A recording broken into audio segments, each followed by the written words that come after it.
I just mentioned because if I didn't mention that, it is not suitable. Okay, നമുക്ക് വളരെ എനിക്ക് ഒരു നിർബന്ധം, നിങ്ങൾ ദയവായിട്ട് ഞാൻ ഈ പറയുന്ന കാര്യങ്ങൾ ശ്രദ്ധിച്ച് കേൾക്കണം please. I am actually inviting your undivided attention. വേദപുസ്തകം നമ്മൾ ശ്രദ്ധിച്ച് കേൾക്കുന്നില്ല എങ്കിൽ നമ്മൾ ഒരിക്കലും ആത്മീയമായിട്ട് വളരുകയില്ല. If we didn't listen carefully, we will never grow spiritually. ആത്മീയ വളർച്ചയുടെ ആ ബേസിക് എന്നുള്ളത് തിരുവെഴുത്ത് മാത്രമാണ്, വേറൊന്നുമല്ല. The base of spiritual growth is only the scripture. അതുകൊണ്ട് തിരുവെഴുത്ത് ശ്രദ്ധിക്കാത്ത ഒരാളും ആത്മീയ വളർച്ച ഉണ്ടാകത്തില്ല. അവരെത്ര വലിയ ആളാന്ന് പറഞ്ഞാലും ദൈവവചനം അറിയാത്ത ഒരാൾക്കും ആത്മീയ വളർച്ച ഉണ്ടാകില്ല. A man cannot be spiritually grow until and unless he hear carefully the word of God. ഒരു കൊച്ചു കുഞ്ഞ് ഫുഡ് കഴിക്കാതെ വളരില്ല. If a small baby, if he notice that baby didn't grow, if he or she didn't get enough food. എന്നതുപോലെ തിരുവെഴുത്ത് ശ്രദ്ധിക്കാതെ തിരുവെഴുത്ത് മനസ്സിലാക്കാത്ത ഒരാൾക്കും ആത്മീയ വളർച്ച ഉണ്ടാകില്ല. So I need to reinstate that we cannot spiritually grow if we didn't eat the spiritual food. ഈ തിരുവെഴുത്തിന് പ്രാധാന്യത ഇല്ലാത്ത ഒത്തിരി ചർച്ചകളുണ്ട്. തിരുവെഴുത്ത് പ്രസംഗിച്ചില്ലെങ്കിലും കുഴപ്പമില്ല എന്ന് ചിന്തിക്കുന്ന ഒത്തിരി സഭകൾ. There are a lot of churches, they think that it is no okay or it is enough, no, even though there is no word of God, it is okay to gather together. ബാക്കി എല്ലാറ്റിനും സമയമുണ്ട്. In those churches there are separated dedicated time for all other activities. പക്ഷെ ഒരു കാര്യം ഉറപ്പാണ്, ആ ചർച്ചിൽ ഇതുവരെയും ദൈവവചന പ്രകാരം വളർന്ന ഒരു വിശ്വാസി പോലും കാണുകയില്ല. But there is one thing sure, that is there won't be at least a person who is grown according to the scripture. എന്നോട് സിയാറ്റിലുള്ള ഒരു പാസ്റ്റർ നമ്മുടെ സഭയെ പറ്റി പറഞ്ഞു.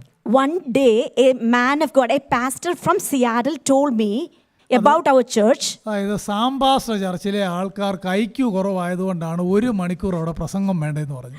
He mentioned that Sam Pastor's church members have a low IQ. That's the reason at least 1 hour you are delivering messages. എൻ്റെ ചർച്ചിൽ 20 minute പറഞ്ഞാൽ മതി, അവർക്ക് ഭയങ്കര ഐക്യു ആണെന്ന് എന്നോട് പറഞ്ഞു. He mentioned that I just want to deliver only 20 minutes of sermon because they have higher IQ in our church. ബാക്കി comment പറഞ്ഞ് നിങ്ങൾ എല്ലാവരും ചിരിക്കും, അതുകൊണ്ട് ഞാൻ അധികം പറയുന്നില്ല. I'm not mention what happened next. പ്രിയപ്പെട്ടവരെ, തിരുവെഴുത്ത് നമ്മുടെ കൂട്ടായ്മകളിൽ ഏറ്റവും പ്രാധാന്യത ദൈവവചനത്തിന് മാത്രമായിരിക്കണം, ബാക്കി എല്ലാ സെക്കൻഡറി ആയിരിക്കണം. But whenever we gather together, we need to give a primary place for the scripture. Everything else should be secondary. അതുകൊണ്ടാണ് ഒരു ഭക്തൻ പറഞ്ഞിട്ടുണ്ട്, ഞാൻ പറഞ്ഞിട്ടുള്ള കാര്യമാണ്, നിങ്ങൾ ചർച്ചിൽ പോകുന്നത് വീടിൻ്റെ അടുത്തുള്ള ചർച്ചിലാകരുത്, വചനം പ്രസംഗിക്കുന്ന ചർച്ചിലായിരിക്കണം എന്നാണ് പറഞ്ഞത്. There is a man of God mentioned that you should never ever prefer a church which is near to your home or house, but you should go to a church where the word of God is truly preached. അല്ലാതെ ഒരു church നിങ്ങൾ തിരഞ്ഞെടുക്കരുത് please. You should never choose any churches which are not delivering pure milk. പിശാചിൻ്റെ ഏറ്റവും വലിയ വഞ്ചനയാണ് നമ്മൾ അറിയാതെ തന്നെ, ശ്രദ്ധിച്ച് കേട്ടോണം, അറിയാതെ തന്നെ ദൈവവചനത്തിൻ്റെ ആ ട്രൂത്തിൽ നിന്ന് നമ്മളെ മാറ്റുക എന്നുള്ളത്. The greatest deceit Satan currently doing is he is always deviating the main purpose of the scripture. Satan is actually doing that. Finally എന്താണെന്നറിയാമോ result? What is the result if we are turning away from scripture? നമ്മളെല്ലാവരും apostate റിലീജിയന്റെ ഭാഗമാകും. We all will become the part or members of an apostate religion. എന്താ apostate religion എന്ന് പറഞ്ഞാൽ? വിശ്വാസത്യാഗികളുടെ കൂട്ടം. What is an apostate group? They are a group who left their faith. നമ്മുടെ വാഴ്ത്തപ്പെട്ട കർത്താവ് Luke 8 എൻ്റെ ഓർമ്മ, അതോ 13 എവിടെയുണ്ട് ഒരു പ്രയോഗമുണ്ട്, തൽക്കാലത്തേക്ക് വിശ്വസിച്ചവർ എന്നൊരു ഗ്രൂപ്പിനെ യേശു വിളിക്കുന്നുണ്ട്. തൽക്കാലത്തേക്ക് വിശ്വസിച്ചവർ. In the book of Luke, our Lord Jesus mentioned that a group who had a faith or believed for the time being. തൽക്കാലത്തേക്ക് വിശ്വസിച്ചവർ എന്നാണ് യേശു ആ ഒരു പ്രത്യേക ഗ്രൂപ്പിനെ വിളിച്ചേക്കുന്നത്. A group was mentioned as they believed for the time being. വാക്യം കിട്ടി. Luke 8 verse number 13. Luke 8 verse number 13. And the verse is mentioned in Luke കർത്താവ് 8. വിതയ്ക്കുന്ന ആ ഉപമ പറഞ്ഞു വരികയാണ്. In the parable of the sower, Luke chapter 8, verse 13. ഈ പാറമേലുള്ളവരോ കേൾക്കുമ്പോൾ വചനം സന്തോഷത്തോടെ കൈക്കൊള്ളുന്നവരെങ്കിലും അവർക്ക് വേരില്ല, അവർ തൽക്കാലം വിശ്വസിക്കുകയും, ഒരു പ്രയോഗം കണ്ടോ, അവർ തൽക്കാലം വിശ്വസിക്കുകയും. Those on the rocky soil are those who, when they hear, receive the word with joy, and these have no firm root. They believe for a while. എന്ന് പറഞ്ഞാൽ അതിൻ്റെ താഴെ വായിച്ചാൽ മതി, ഒരു ചെറിയ ക്രൈസിസ് അവരുടെ ജീവിതത്തിൽ വന്നു കഴിയുമ്പോൾ അവർക്ക് കർത്താവിനെ വേണ്ട, സഭ വേണ്ട, ആത്മീയത വേണ്ട, അവരെ തിരുവെടുത്ത് വിളിച്ചേക്കുന്ന പേരാണ് they believe for a while. A group of people, they actually, when there is a temptation or a problem come, they easily fall away. That group is mentioned or addressed as a group who believed for a while. നമ്മൾ ആത്മാർത്ഥമാണ്, ഞാനൊരു വാക്യത്തിലേക്ക് നിങ്ങളെ കൊണ്ടുവരാനായിട്ട് പോവുകയാണ്. ആത്മാർത്ഥമായിട്ട് പറ, നമ്മൾ really നമ്മുടെ ഹൃദയം ദൈവവചനവുമായിട്ട് റൂട്ടഡ് ആണോ എന്ന് ഒരു ആത്മാർത്ഥമായിട്ട് അവനവനോട് തന്നെ ഒരു ആൻസർ ഒന്ന് പറഞ്ഞു നോക്കിയേ. Let us examine ourselves whether our faith is deeply rooted or not. ഈ തിരുവെഴുത്ത് വായിച്ചില്ലെങ്കിൽ, ശ്രദ്ധിച്ചു കേട്ടെ, തിരുവെഴുത്ത് വായിച്ചില്ലെങ്കിൽ ഹൃദയത്തിൽ അല്പമെങ്കിലും പെയിനുള്ള എത്ര പേര് ഈ local സഭയ്ക്കകത്തുണ്ട്? Let me ask you an honest question. If we didn't read scripture for a day, how many of you feel a pain in your heart? എത്ര പേര് വളരെ കെയർഫുൾ ആയിട്ട് സ്ക്രിപ്ചർ വായിക്കുന്നുണ്ട്? How many of us are reading the scripture in a very careful way? ഞാൻ നിങ്ങളോട് ഇത്ര chapters വായിക്കണമെന്നൊന്നും പറയാറില്ല. 2 വാക്യമെങ്കിലും കെയർഫുള്ളായിട്ടൊന്ന് വായിക്കാൻ ഒരു ദിവസം സമയം കണ്ടെത്താതെ പോകരുത്. എത്ര ബിസി ആണെങ്കിലും നമുക്ക് സമയം കിട്ടും അതിന്. I'm not going to ask you how many chapters you covered per day, but at least 2 verses. You should spend some quality time to spend and meditate on at least 2 verses per day. I am going to instruct and advise all of you. ഞാൻ Sunday പ്രസംഗിക്കുന്ന സെർമന്റെ ആ വാക്യങ്ങൾ ആഴ്ചയിൽ 7 ദിവസം ഉറക്കെ വായിക്കാറുണ്ട്. I usually read the verses which I am about to deliver each Sunday. I read every day in a loud way. അങ്ങനെ 7 days, maybe 2 times വായിക്കും ഡെയിലി. അങ്ങനെ 7 into 2 14 times ആകുമ്പോഴത്തേക്ക് ഓട്ടോമാറ്റിക്കായിട്ട് നമ്മുടെ ഹൃദയത്തിൽ ആ വചനം പതിക്കുകയാണ്. I usually say loudly 2 times per day. 7 by 2 I read, and so those verses are inscribed in my mind automatically. അങ്ങനെ ആ ദൈവവചനം നമ്മുടെ അകത്ത് കയറിയാലുണ്ടല്ലോ, ലോകത്തിൽ ഒരാൾക്ക് പോലും നമ്മളെ ഡിസീവ് ചെയ്യാൻ പറ്റത്തില്ല. Amen. If the word of God is truly inscribed in our heart, nobody can deceive us. എപ്പോഴും ഓർക്കേണ്ട കാര്യമുണ്ട്, നമ്മളെ ഫോൾസ് ടീച്ചേഴ്സ് വഞ്ചിക്കാനായിട്ടുള്ള കാര്യം എന്നാണെന്നറിയാമോ? നമ്മുടെ ആളുകൾക്ക് ദൈവവചനത്തെ പറ്റി ബോധ്യമില്ല, അതാണ് കാര്യം. Why false teachers deceive us? Because we are not too sure about the real truth of the scripture. ആര് ദൈവവചനം പറഞ്ഞാലും നിങ്ങൾ അത് ശ്രദ്ധിച്ചൊന്ന് വായിച്ച് അത് അങ്ങനെ തന്നെയാണോ എന്ന് ഉറപ്പ് വരുത്തി വേണം പ്രൈസിലോട് പറയാൻ. Whenever you hear a message or whenever you read something, you need to examine really clearly, and then only based off of scripture only you should say amen to any verses. ഞാൻ ഈ കഴിഞ്ഞ ദിവസം വായിച്ച ഒരു കാര്യം ഞാൻ not ചെയ്ത് വെച്ചതാണ്. ഈ ഫോൾസ് ടീച്ചേഴ്സിൻ്റെ ക്യാരക്ടറിസ്റ്റിക്സ് ആണ് അദ്ദേഹം എഴുതിയേക്കുന്നത്. I read recently about the characteristics of false teachers. അത് നിങ്ങളൊന്ന് നോട്ട് ചെയ്ത് വെച്ചാൽ ഭാവിയിൽ പ്രയോജനപ്പെടും. നമുക്കത് ഈസി ആയിട്ട് ആൾക്കാരെ കണ്ടുപിടിക്കാം. If you notice it, you can easily capture those type of false teachers. ഒന്നാമത്തെ അവരുടെ character, they are man pleasers. First characteristics of a false teacher is they will be always, they are men pleasers. മനുഷ്യനെ പ്രസാദിപ്പിക്കാൻ വേണ്ടിയാണ് അവരുടെ ശുശ്രൂഷകളും പ്രസംഗങ്ങളും എല്ലാം. Their whole services are just to please the gathering or the human beings. യോഗം കഴിയുമ്പോൾ അവർ വന്ന് പറയുമായിരിക്കും, ഒരു പക്ഷേ കേൾവിക്കാർ വന്ന് പറയുമായിരിക്കും, oh it was excellent, amazing sermon എന്നൊക്കെ പറയുമായിരിക്കും. After the message's delivery, maybe the congregation clapped really well and maybe they praised them, that preacher. ഒരു ഭക്തൻ പറഞ്ഞത്, ഒരു സെർമൺ കേട്ട് കഴിയുമ്പോൾ വിശ്വാസികൾ പറയേണ്ടത് അമേസിംഗ് സെർമൺ നല്ല പറയേണ്ടത് വാട്ട് എ വണ്ടർഫുൾ ജീസസ് എന്ന് വേണം പറയാനെന്ന്. One man of God said that after each messages, the congregation should never say amazing sermon, but they should always say what a great God he is. ഇന്നത്തെ പ്രസംഗകർ ഒരിക്കലും വിശ്വാസികൾക്ക് offended ഉണ്ടാക്കുന്ന ഒരു sentence പോലും പറയില്ല. Nowadays preachers will never deliver a message which offend the congregation. മുന്നിലിരിക്കുന്ന ആളുകളുടെ പേരും ഒക്കെ വിളിച്ച് അവരെ ഒന്ന് സോപ്പൊക്കെ ഇട്ട് നിങ്ങൾ കേട്ടിട്ടില്ലേ അങ്ങനെയൊക്കെ നടക്കുന്നേ? They are men pleasers. They are usually introduce or addresses certain persons from the congregation and they try to please the congregation. തിരുവെഴുത്തിനകത്ത് വളരെ വാണിംഗ്, പ്രത്യേകിച്ച് ജെരമ്യാവിന്റെ പ്രവചനത്തിനകത്തുണ്ട്. അവർ മനുഷ്യനെ പ്രസാദിപ്പിക്കുന്നവരാണ്, അവർ ദൈവത്തെ അല്ല പ്രസാദിപ്പിക്കുന്നത്, അവർ മനുഷ്യരെ പ്രസാദിപ്പിക്കുന്നവരാണ്.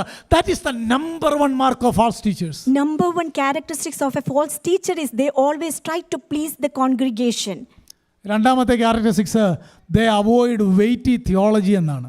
The next characteristics of a false teacher is they avoid weighty theology. എന്ന് പറഞ്ഞാൽ ഈ ചില ആളുകളൊക്കെ പറയത്തില്ലേ, ഇന്നിവിടെ തിയോളജി ഒന്നും പ്രസംഗിക്കുന്നില്ല എന്ന് പറയാറുണ്ട്. There are certain people who usually mention, I'm not going to deliver to share any theology.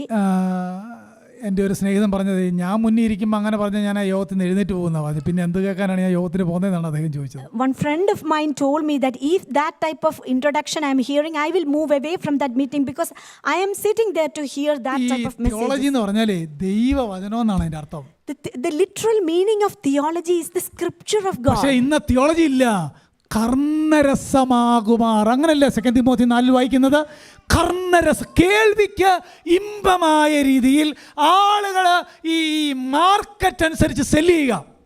People are actually preachers or evangelists are selling depending upon the market's need. They are selling whatever the congregation wants to hear. നമ്മുടെ ഇടയിൽ ഇങ്ങനത്തെ preachers പെരുകി വരികയാണ്. Beware of them. Amen. Currently the false teachers are exponentially growing, so beware of them. മൂന്നാമത്തെ characteristics, they minimize the truth of the gospel. Amen. The third characteristic is they minimize the truth of the gospel. എന്ന് പറഞ്ഞാലേ ഗലാത്യലേഖനം 1-ാം അധ്യായത്തിനകത്തും 2 Corinthians 11 ഒക്കെ ഉണ്ട്. അവർ പറയുന്ന gospel കേൾവിക്ക് സുഖമുള്ളതാണെങ്കിലും that is not the gospel. Amen. Though they are saying the gospel which is very soothing to hear, but still that is not the pure gospel. അതിനകത്ത് repentance ഇല്ല, പാപക്ഷമയില്ല, യേശുവിൻ്റെ പാപപരിഹാര യാഗമില്ല. അവർ പറയുന്ന ജീസസ് ഡിഫറൻ്റ് ആണ്, അവരുടെ ഗോസ്പൽ ഡിഫറൻ്റ് ആണ്. That is the another mark of false teachers. Amen. When they deliver, there is no call to repentance or there is no the mention of precious blood who delivers us from our sins, but that is actually they are minimizing the pure truth of the gospel. നാലാമത്തെ characteristics എന്താണെന്നറിയാമോ? they build earthly kingdom. And the fourth characteristics of a false teacher is they build an earthly kingdom. എന്ന് പറഞ്ഞാൽ അവരെവിടെ ചെന്നാലും ഒരു group fan അവരുടെ കൂടെ കാണും. Always they will have a group of fans associated with them. നമ്മൾ അങ്ങനെയുള്ള ആൾക്കാരെ കണ്ടിട്ടില്ലേ? We usually see a lot of people like അവരെവിടെ that. ചെന്നാലും അവരുടേതായ ഒരു കിങ്ഡം ക്രിയേറ്റ് ചെയ്യും. They always build an earthly kingdom. Wherever they go, a group of people ആ will be there. വ്യക്തികള് തെറ്റാണെന്നെങ്ങാനും തിരുവെഴുത്തിലൂടെ ആരെങ്കിലും പറഞ്ഞാൽ സൈബർ അറ്റാക്കിന്റെ മേൽ സൈബർ അറ്റാക്ക് ആയിരിക്കും. If anyone mentioned that popular preacher is wrong, then the cyber attacks will be tremendous. അവരുടെ ദൈവം വയറ് എന്നൊരു വാക്യമുണ്ട് അല്ലേ? There is a verse that their God is their stomach. Paul ഫിലിപ്പിയരോട് പറയുന്ന വാക്യാണ് അവരുടെ ദൈവം വയറ്. And Paul was mentioning to the Philippians that അവരുടെ നോട്ടം മുഴുവൻ മെറ്റീരിയലിസം ആണ്. their look out, their concentration is always on അവരുടെ material നോട്ടം blessings. നിങ്ങളുടെ പണമാണ്.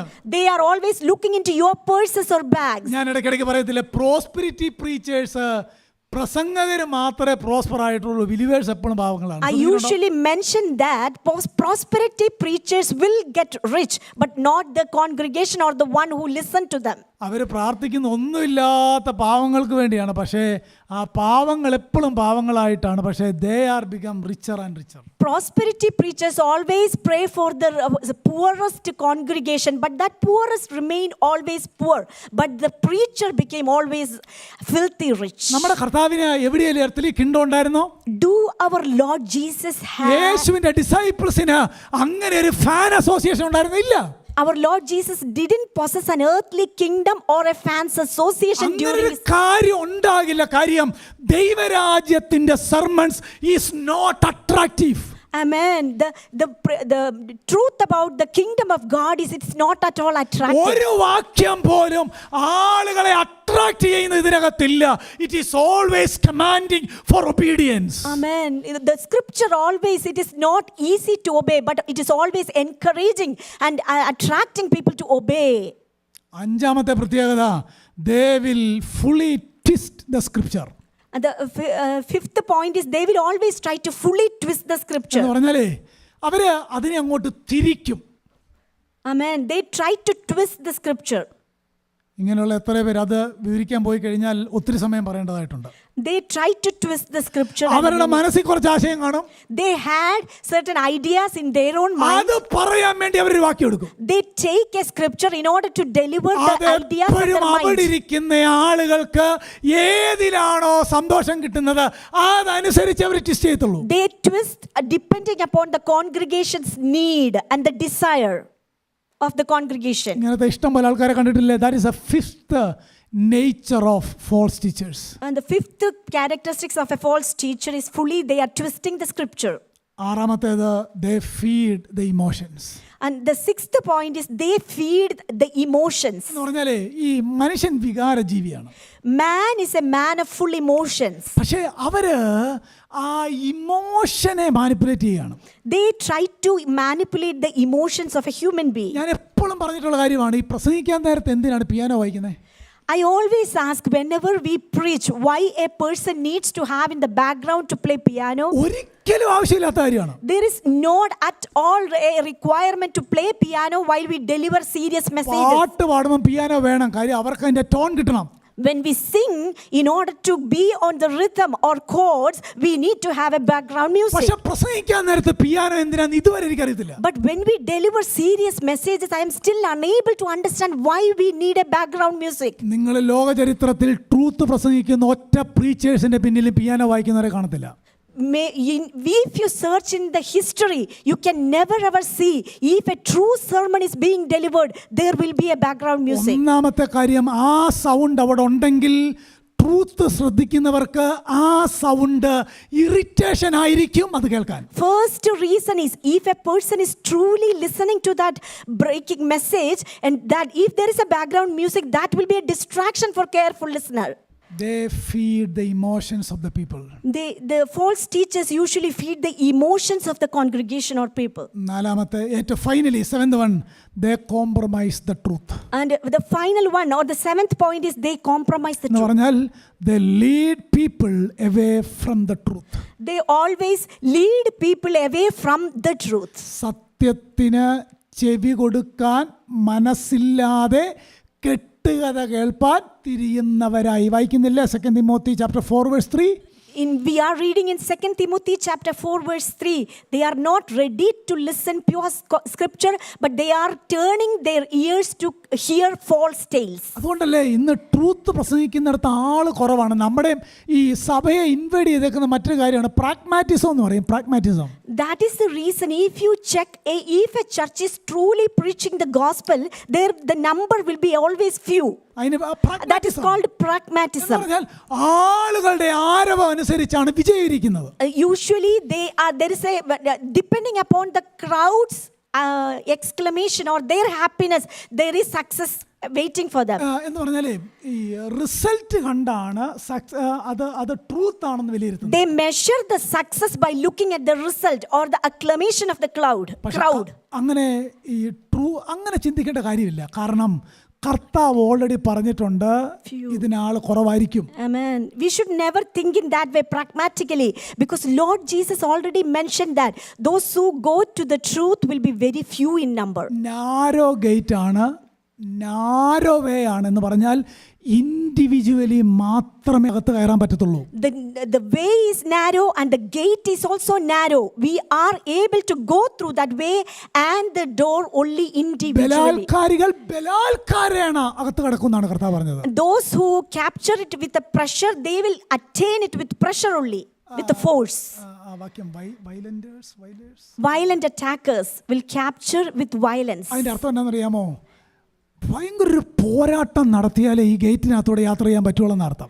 The meaning of that verse is we need to strive hard in order to enter into that narrow gate. പാപത്തെ പുറകെ കളയണം, അതൊരു പോരാട്ടമാണ്. We need to cast away all the filthiness, all the sins from us. ചില ബന്ധങ്ങളെ cut ചെയ്യണം, അത് പോരാട്ടമാണ്. We need to cut certain relations. അങ്ങനെ പോകുന്നവർക്ക് മാത്രമേ ദൈവരാജ്യത്തിലേക്ക് പ്രവേശനമുള്ളൂ എന്നാണ് കർത്താവ് പറഞ്ഞത്. Lord Jesus mentioned that such type of people only can enter into this narrow gate. Praise the Lord. Hallelujah. ഇനി നിങ്ങൾ പറ, ഞാൻ ഈ പറഞ്ഞ 7 ക്യാരക്ടറിസ്റ്റിക്സ് ഉള്ള ഇഷ്ടം പോലെ ആളുകളെ നിങ്ങൾക്ക് അറിയത്തില്ലേ? Check yourselves and see how many of false teachers are around us, those who had these 8 characteristics. ദയവായി ഇതിന്റെ പിന്നാലെ നമ്മൾ പോകരുത്. Please do not follow after or run after these false prophets or teachers. അതുകൊണ്ടാണ് ദൈവവചനം പറയുന്നത്, അതുകൊണ്ടാണ് ഞാൻ ഇന്നലെ രാത്രിയിലും പറഞ്ഞത്, read your Bible. That is the reason I keep mentioning and encouraging each one of us to read carefully the ദൈവത്തിന് scripture. നിങ്ങളോട് പറയാനുള്ള ദൂത് അതിനകത്തുണ്ട്. അത് നിങ്ങളെ അറിയിക്കണമെങ്കിൽ ആ ട്രൂത്ത് പറയുന്ന ദൈവത്തിന്റെ പ്രവാചകനെ ദൈവം അവിടെ അയക്കും. അത് പുസ്തകത്തിന്റെ ടെസ്റ്റിമണിയാണ്. Amen. The testimony of the book is sufficient, that it has enough things to say to each one of us and to have a prophecy to each one of us. Praise the Lord. Hallelujah. എത്ര കേട്ടാലും സത്യത്തിന്റെ പരിജ്ഞാനം പ്രാപിക്കാത്തവർ എന്നൊരു വാക്യം തിരുവെഴുത്തിനകത്തുണ്ട്. We are reading in scripture that how many they receive, they are still not perceiving the truth. എത്ര കേട്ടാലും വളരെയല്ല ആത്മീയത്തിൽ. They are listening to a lot, but still they are not getting. എത്ര കേട്ടാലും ഒരു ഡിസേൺമെന്റ് ഉണ്ടാകുകയില്ല. They are not still getting a discernment, even though they are hearing a lot. പ്രിയപ്പെട്ടവരെ, പിശാചിന്റെ വലിയൊരു തന്ത്രമാണ് ഒരു കാരണവശാലും ആത്മീയ കാര്യത്തിൽ വളരാൻ പിശാച് നമ്മളെ അനുവദിക്കാതെ എന്തെങ്കിലുമൊക്കെ കൊണ്ടുവരും. Satan's greatest evil scheme is always he will hinder our spiritual journey and to attack us not to grow forward. ക്രിസ്തുവിനെ പോലെ ആകുക. And in order to become like Christ, he will always put a hindrance. കർത്താവിന്റെ ആഗ്രഹം. Always our Lord Jesus wanted to have each one of us to be like Christ, but Satan always put many hindrances to do. ഇവിടെ ഇരിക്കുന്ന എല്ലാവരെ പറ്റിയുള്ള കർത്താവിന്റെ ആഗ്രഹം Jesus ജീവിച്ചതുപോലെ നമ്മൾ ജീവിക്കണം. അതാണ് ആഗ്രഹം. Our Lord Jesus' greatest desire for each one of us is to be like Jesus and to live a life like Jesus who lived on this earth. അതിനേക്കാൾ കുറഞ്ഞ ഒരു സ്റ്റാൻഡേർഡ് നമ്മളിൽ നിന്ന് എക്സ്പെക്ട് ചെയ്യുന്നില്ല.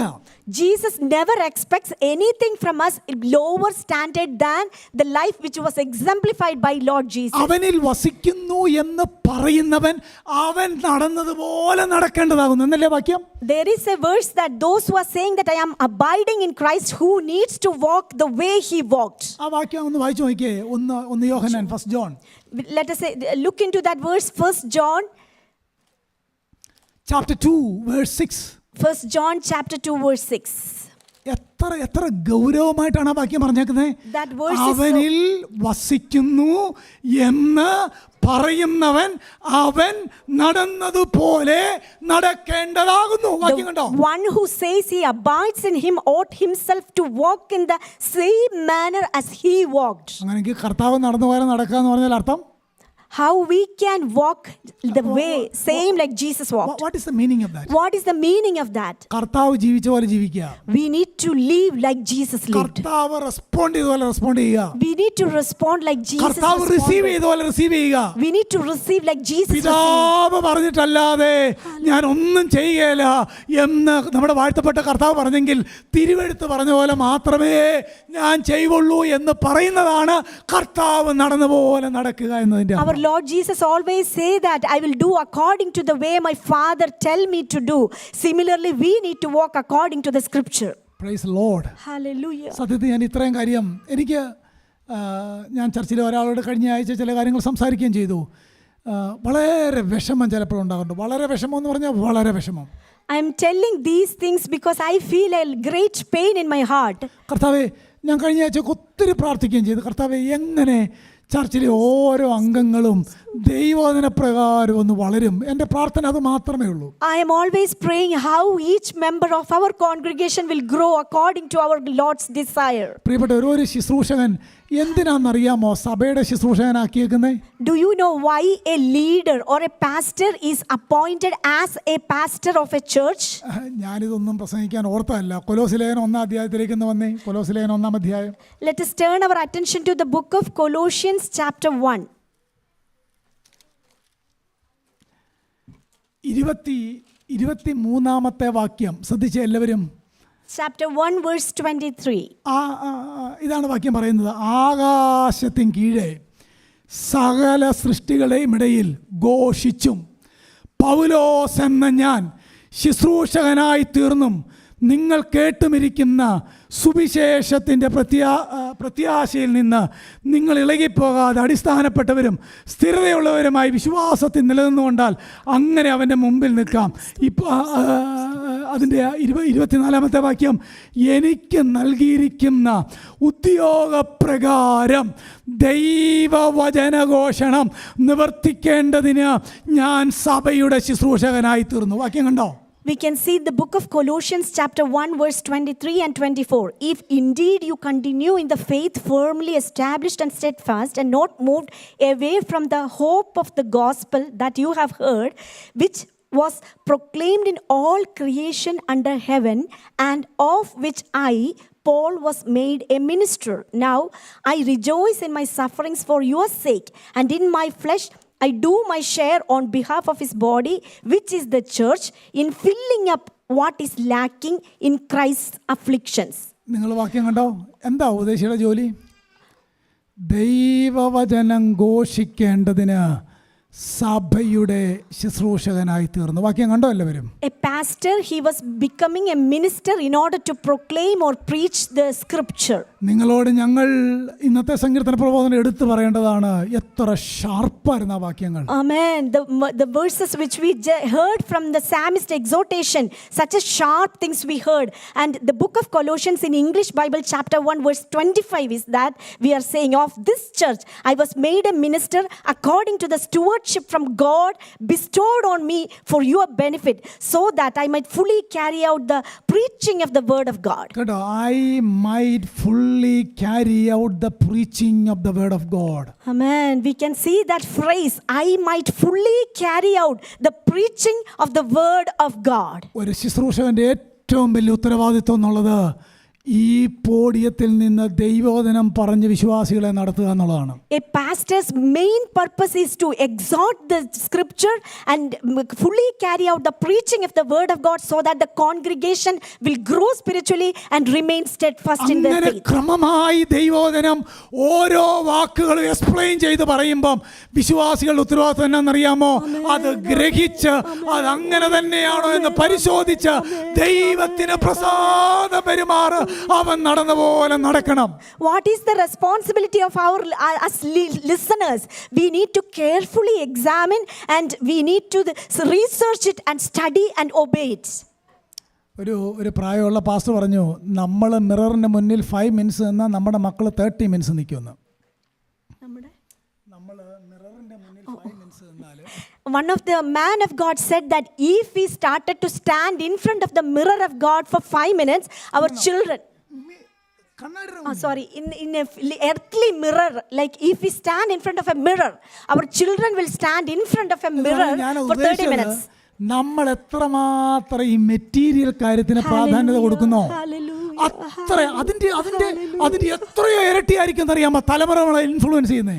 The meaning I'm delivering is how much we value the world and the worldly system.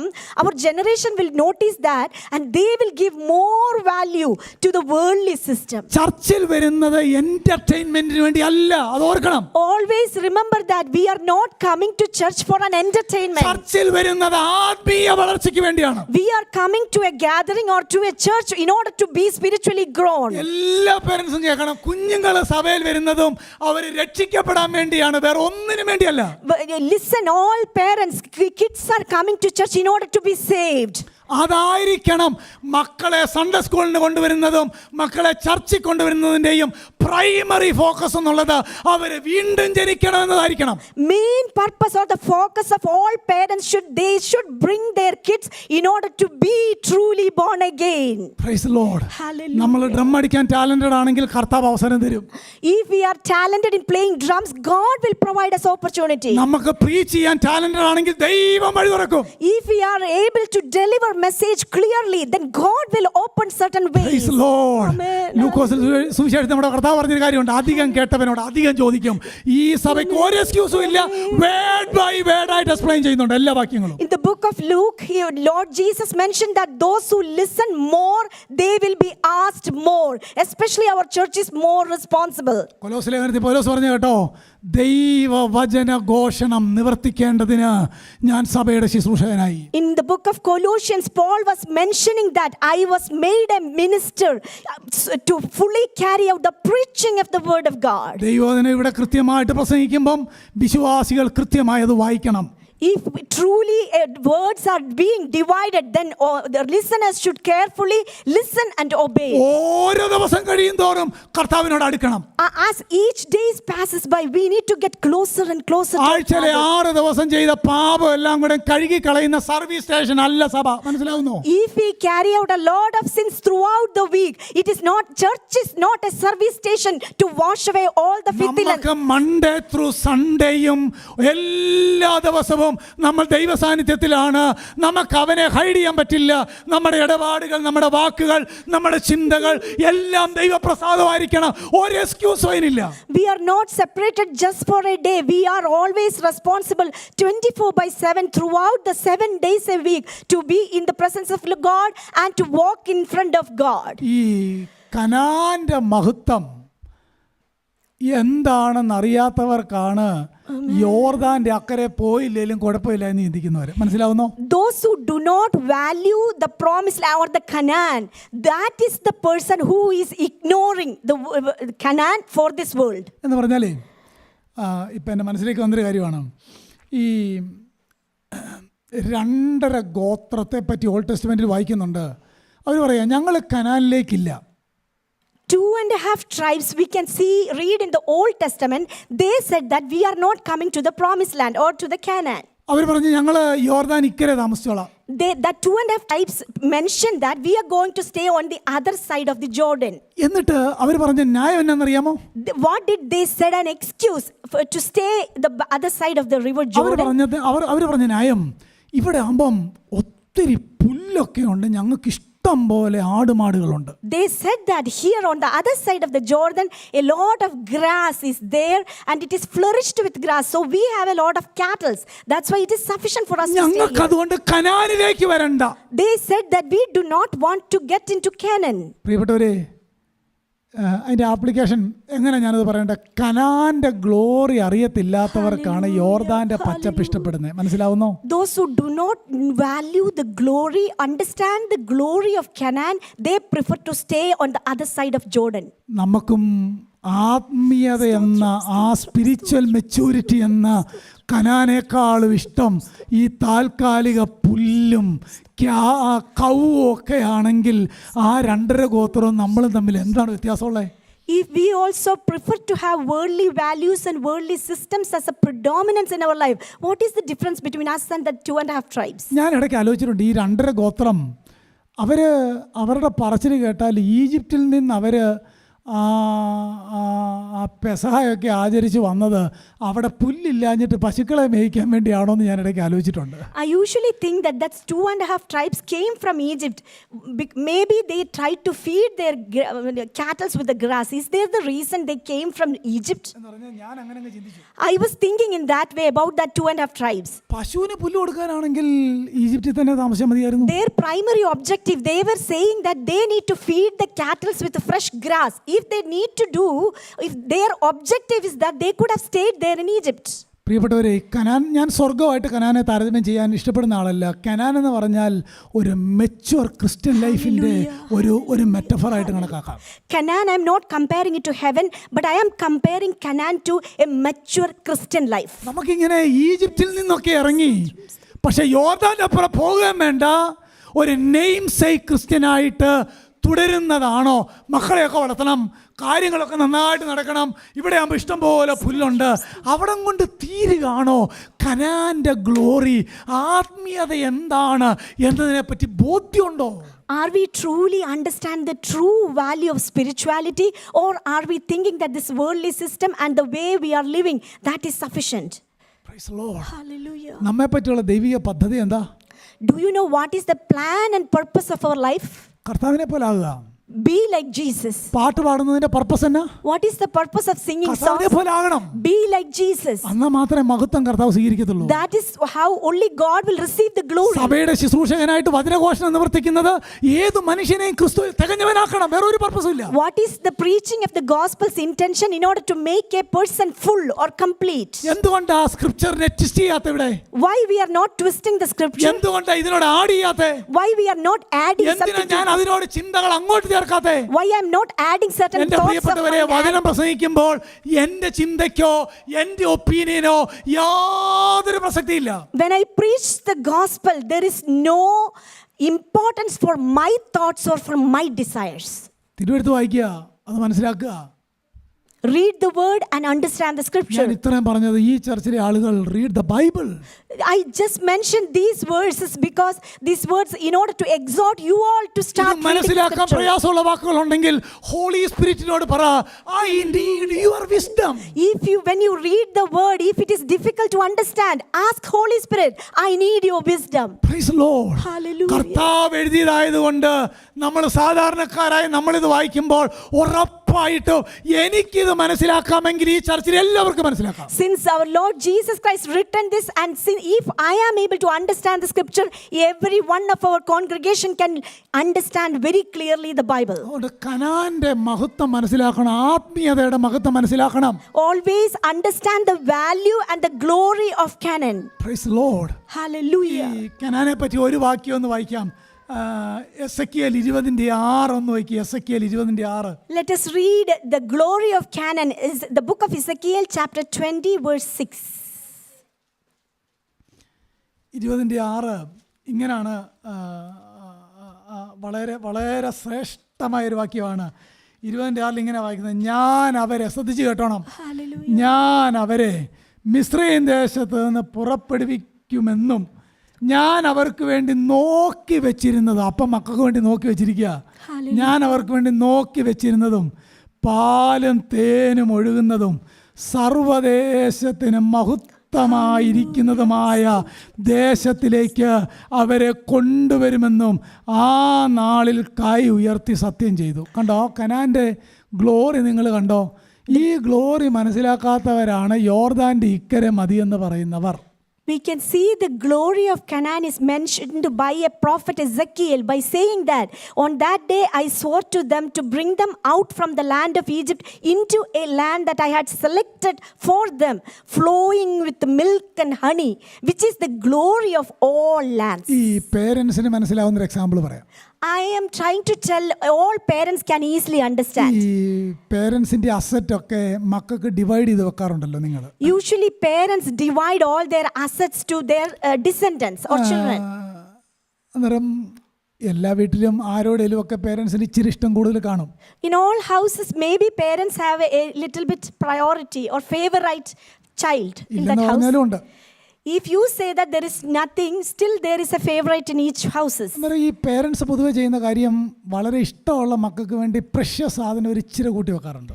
Usually, any precious things are there. Parents usually take it away and keep it for that precious child. പ്രത്യേകിച്ച് നാട്ടിലെ land ഒക്കെ divide ചെയ്യുമ്പോൾ Whenever they divide the land, they divide the land for the precious people in a specific way. പക്ഷേ ആ ജനറേഷനിലെ ആ വ്യക്തി അപ്പനോട് നേരത്തെ വഴക്ക് പിടിച്ചു, എനിക്കുള്ളത് തന്നേക്ക് ഞാൻ പോവുക എന്ന് പറഞ്ഞാൽ, If in that generation one of the children is making a fight with the father and say that I need the portion for myself and leave that house, നമ്മൾ ഏതെങ്കിലും ഭാഗം എഴുതി കൊടുക്കാറുണ്ട്. they will write the portion for them. നമ്മൾ എന്തെങ്കിലും അവർക്ക് അന്നേരം കൊടുക്കും. At that time we will give something to them. പിന്നീട് ആ പേരൻസ് പറയുന്നത് ഞാൻ കേട്ടിട്ടുണ്ട്, After that parents usually say like this, ഞാൻ അവൻ അത് കൊടുക്കാൻ വെച്ചിരുന്നതല്ല എന്ന് പറയാറുണ്ട്. they usually say that I was not planned to give that portion to that child. പക്ഷെ അവൻ നേരത്തെ ചോദിച്ചുകൊണ്ട് അങ്ങനെ ആയിപ്പോയി.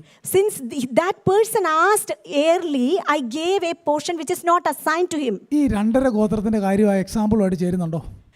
Think that those 2.5 tribes and this example, is there any match between those? അവർക്ക് കൊടുക്കാൻ വെച്ചിരുന്നതിൻ്റെ പ്രത്യേകത പാലും തേനും ഒഴുകുന്നതും സർവദേശത്തിൻ്റെയും മഹത്വം ശക്തമായിരിക്കുന്നതുമായ ദേശം. എത്ര ഗ്ലോറിയസ് ലാൻഡായിരുന്നു അവർക്ക് കൊടുക്കാൻ വെച്ചിരുന്നത്. A group of people, God has selected a glorious land for that specific group. God has separated that glorious land to provide them.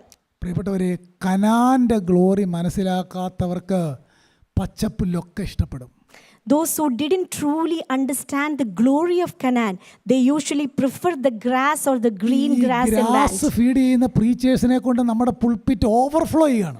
And the preachers are feeding the grass and our pulpits are overflowing with those preachers. ഞാൻ പറയുന്നത് ശരിയല്ലേ? ഞാൻ നിങ്ങളോട് പറയട്ടെ, ഇതൊന്നും ഞാനിന്ന് പ്രസംഗിക്കാൻ വന്നതല്ല. ഞാൻ കൊടുത്ത റെഫറൻസ് ഒന്നും ഇതല്ല, ഞാൻ വേറെ കൊടുത്തത്. പക്ഷേ ഞാൻ ഈ കഴിഞ്ഞ ആഴ്ചയിൽ വളരെ പ്രാർത്ഥിച്ച ചില കാര്യങ്ങളാണ്.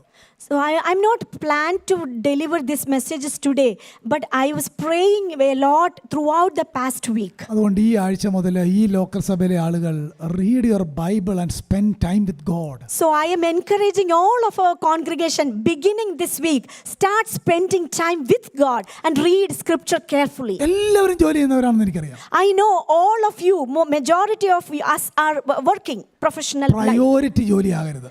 But never ever the priority will be your professional life. കർത്താവായിരിക്കണം priority. Always the priority. Spirituality ആയിരിക്കണം priority. Spirituality and the Lord Jesus should be our priority in our life. പ്രിയപ്പെട്ടവരെ, നമുക്ക് നന്മ തന്നത് നമ്മുടെ സ്വന്തം ശക്തി കൊണ്ടല്ല, ദൈവം നമുക്ക് ദാനം നൽകിയതാണ്. Whatever we have received or we are receiving, it is not on any of our merits, but purely on His grace. ആരും പറയരുത് ഇതെല്ലാം ഞാൻ ഉണ്ടാക്കിയതാണെന്ന്. അങ്ങനെ ആരെങ്കിലും പറയുന്നെങ്കിൽ you are not belongs to Christ. Amen. No one ever say that my hands made all these. If you are saying or if you are thinking in your heart, then that is the biggest mistake in you. ഒരിക്കലും പറയരുത്. Never ever mention that word. എനിക്ക് കർത്താവ് ശക്തി തന്നെന്ന് വേണം പറയാൻ. You always mention എനിക്ക് that by His കർത്താവ് grace. ജ്ഞാനം തന്നെന്ന് വേണം പറയാൻ. God provided me wisdom and knowledge and strength to make all these. എൻ്റെ പ്രൈമറി പ്രയോറിറ്റി പ്രാർത്ഥനയായിരിക്കണം. Always our primary priority should be prayer. ചർച്ച ആയിരിക്കണം, ആത്മീയതയായിരിക്കണം, ഇവാഞ്ചലിസം ആയിരിക്കണം. മെറ്റീരിയൽ കാര്യം രണ്ടാമതേ ആകാവുള്ളൂ. Primary priority is always the church or the scripture, and the material blessings and material things or professional life always should be secondary. എന്തെങ്കിലും option ഉണ്ടെങ്കിൽ ഒരിക്കലും കൂട്ടായ്മ മുടക്കരുത്. If there is any option, do not ever neglect the fellowship of a എനിക്കറിയാം, Sunday നിർബന്ധമായിട്ടും ജോലി ചെയ്യേണ്ടവരുണ്ട്. അവരോടല്ല പറയുന്നത്, അത് ദൈവമല്ലേ അവർക്ക് ആ ജോലി കൊടുത്ത, കർത്താവിനറിയാം. Amen. I know there are certain people who need to work on Sunday. I'm not talking about them. ഞാൻ ഈ ചിലരെ പറ്റിയൊക്കെ കണ്ടിട്ടുണ്ട്. 2 മാസം യോഗത്തിന് വന്നില്ലെങ്കിലും അവർ വളരെ ആത്മീയരാണെന്നാണ് പറയുന്നത്. യോഗത്തിന് വരുമ്പോൾ ഭയങ്കരമായിട്ട് കൈയടിക്കുമെന്ന്. There are certain people, even though they miss church or gathering or fellowship for at least 2 months, they are still thinking that they are spiritual. നിങ്ങൾ ആലോചിച്ച് നോക്കിയേ, സാഹചര്യം ഉണ്ടായിട്ടും യോഗത്തിന് പോകാത്തവൻ രക്ഷിക്കപ്പെട്ടവനാണോ? നിങ്ങൾ പറ. Think deeply. Even if we have circumstances allow us to join a gathering, if we miss that knowingly, are we truly spiritual? Are they really born again? That's a question. Are we truly born again? അകത്ത് ജനനം വന്ന ആൾ കൂട്ടായ്മ മുടക്കില്ല. Amen. If we are truly a born again Christian, we will never ignore or neglect any of our common gatherings. ഒരു കാരണവശാലും അങ്ങനെ സംഭവിക്കരുത് നമ്മുടെ കൂട്ടായ്മയിൽ. It should never happen in our congregation. ഇതെല്ലാം ഞാൻ ദൈവവചനത്തിന്റെ സ്റ്റിവാർഡായി നിങ്ങളോട് പറയുകയാണ്. ഇതെല്ലാം ഒബേ ചെയ്യാൻ ഞാനും ബാധ്യസ്ഥനാണ്. Since I am a steward of the word of God, I am also obliged to obey all the things which I am ഒരു saying. പാസ്റ്റർക്ക് ഒരു പേഴ്സണൽ റൈറ്റും ഇല്ല പുൾപിറ്റിൽ. There is no personal right for a pastor. ഒരു authority ഇല്ല കോൺഗ്രിഗേഷന് മേളിൽ. There is no authority over the congregation for a pastor on the pulpit. തിരുവെഴുത്ത് പ്രസംഗിക്കുമ്പോൾ authority മാത്രമേ ഉള്ളൂ. Whenever I preach or deliver the word of God, I have an authority. That's Praise the all. Lord. Hallelujah. ഞാൻ ഈ പറഞ്ഞ കാര്യങ്ങൾ ഒത്തിരി practical ആയിരുന്നു, നിങ്ങൾക്ക് അറിയാമല്ലോ. I mentioned there are certain practical ways. നമ്മൾ ആത്മീയമായിട്ട് വളർന്നാൽ, If we grow spiritually, നമ്മൾ ദൈവവചനം വായിച്ചാൽ, if we read carefully the നമ്മൾ scripture, പ്രാർത്ഥിച്ചാൽ, if we spend some time നമ്മുടെ in ഹൃദയം prayer, ദൈവവചനത്താൽ നിറഞ്ഞാൽ, if we truly overflowing with the word of God, നമ്മൾ ഡെയിലി ആത്മീയമായിട്ട് വളരാനായിട്ട് തുടങ്ങും. we start to grow daily spiritually. നമ്മൾ ഈ സാന്റിഫിക്കേഷൻ എന്നൊക്കെ പറയുന്നത് ഓവർനൈറ്റ് കർത്താവ് വരുമ്പോൾ അവനെ പോലെ ആകുമെന്നാ വായിക്കുന്നല്ലേ. അത് അപ്പോൾ നടക്കുന്നല്ല. It started from the very next moment of our born again. Amen. The very next moment of our salvation, this sanctification starts, and it is a progressive experience. കർത്താവ് വരുമ്പോൾ ആ ഫൈനൽ കാര്യത്തിലേക്ക് അങ്ങ് വന്നാൽ മാത്രം മതി. At that time, when our Lord Jesus appear, at that time we will come to a conclusion or a culmination for our sanctification. ഇവിടെ വെച്ച് വിശുദ്ധീകരണം ഇല്ലാത്ത ആൾക്കാർ വിശ്വാസിയാന്ന് പേരുണ്ടെങ്കിലും കർത്താവിൻ്റെ വരവെങ്കിൽ രൂപാന്തരം വരുമെന്ന് വിചാരിക്കരുത്. അത് തെറ്റാണ്, അങ്ങനെ സംഭവിക്കുകയില്ല. ഇവിടെ ഡെയിലി സാന്റിഫിക്കേഷൻ ഉള്ള ആളുകൾ മാത്രമേ അവൻ്റെ വരവെങ്കിൽ അവനെ പോലെ ആകുള്ളൂ. Those who are being transformed or have a continual or a progressive sanctification, that persons only can expect a glorification when he appears.